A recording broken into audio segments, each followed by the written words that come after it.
Morning everyone, we're here at ISE 2026, specifically on the TV1 Green Hippo booth. My name is Ryan Hindinger from ACT Entertainment, and I'm here with Daniel Kannenberg from MA Lighting. Daniel and I are going to chat with you for a bit about the grandMA3 and the special integrations it has with media servers, specifically Green Hippo. Daniel, tell us. Yeah, I mean, what we did with one of our last software versions, with version 2.3, we introduced the grandMA3 NetDuct connection. And the NetDuct connection is something as an offer for all, let's say, third-party media servers and or tracking systems, where we want to make sure that our users can integrate these systems in a very easy and simple way and can connect to these systems very easily. And we are quite happy that Green Hippo were the first ones to implement this, and so we are now talking MA3. Oh, okay. And so when you say integration, give me some examples of things that would be easier now than they were before this new feature. Yeah, it's simply the integration. So what you save is, so you don't need additional network protocols like streaming ACN or ArtNet or configuration in this area. You just identify the Green Hippo in your MANet network session. You will see the device in your session list, and then you can easily connect and integrate it like it would be a processing unit or a node in the grandMA3 system. So the setup is very easy, and of course then the exchange of DMX data and controlling the Hippo is quite it's quite an easy setup, and you don't have to spend that much time in configuration. Excellent. You mentioned DMX. I know that MA is part of the GDTF MVR working group.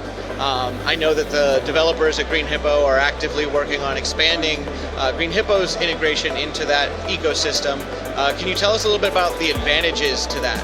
Yeah, I mean, it's quite exciting because the GDTF and also the MVR standard, they are heavily developing in the next steps already, which is then, until now, we describe lighting fixtures and fixture types.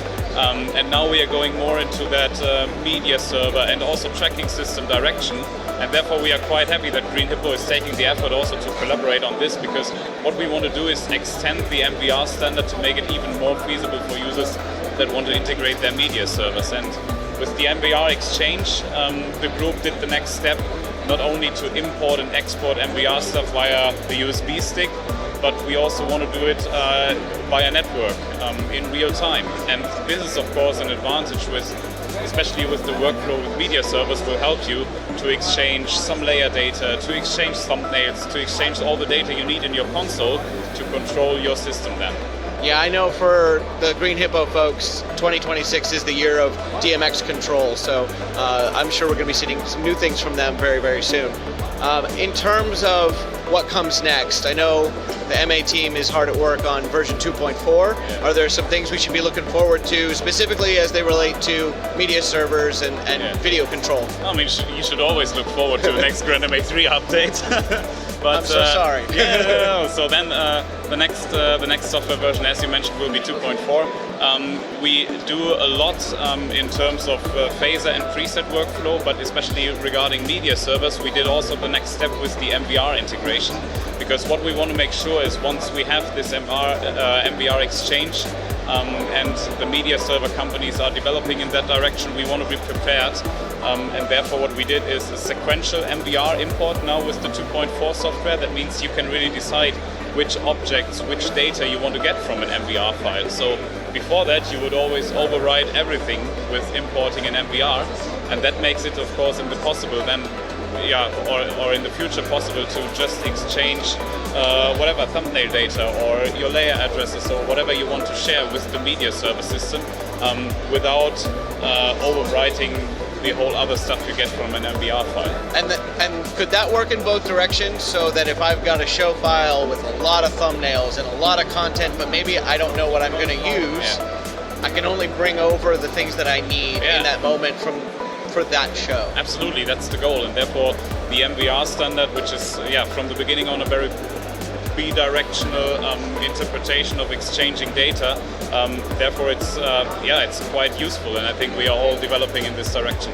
That would be cool. Yeah, no, it's exciting stuff. It's great to see the industry sort of slowly orbiting into one way of doing things. And Slowly making it but surely. yeah. That is the way of it for sure.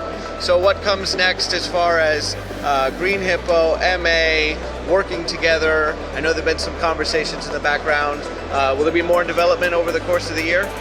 Oh yeah, I'm pretty sure. I mean, there will be not only development in this, let's say, MVR direction, but also how this idea can be, I don't know, put on a wider range of exchanging data and integrating stuff. And this is, for us at MA, it is always important that our users have the best workflow. So not only within the console and controlling your fixtures, but especially when it's about to connect to external systems. And therefore we are quite happy that this collaboration, especially with Hippo, is working so well, and we can develop those things together. That's pretty exciting. Yeah, that's exciting stuff. Thank you for taking the time to be with us this morning. I know you're really, really busy. You're maybe one of the most famous people at ISE, so appreciate you taking the time with us. Thank you very much for that. Cool. Awesome. Thanks for joining us.